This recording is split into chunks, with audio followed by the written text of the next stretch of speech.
kung meron ka na ng tools na ito na yung chance mo na pag-igihan mo dahil napakaswerte mo guys. Andito ang kitaan ngayon sa tools na ito. Guys, kung mapapansin mo, hindi mo maintindihan kung anong nangyari ngayon kay Reels. Sobrang baba na po ng views at paiba-iba, hindi magkaparehas. Tingnan nyo guys, etong video kong ito. Kapag tinitingnan ko sa account ko, 48.3k lang siya.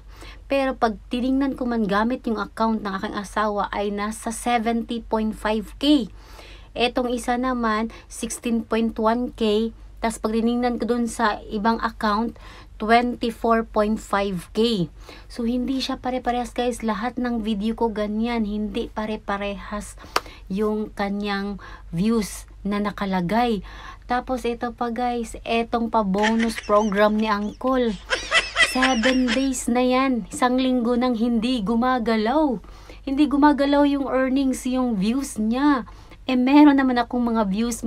Araw-araw akong may upload na video at araw-araw merong views at tumataas ang views.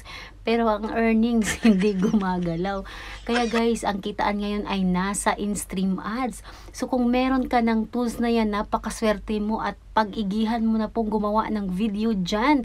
Kasi ang laki ng kitaan ng in-stream ads ngayon. Follow for more!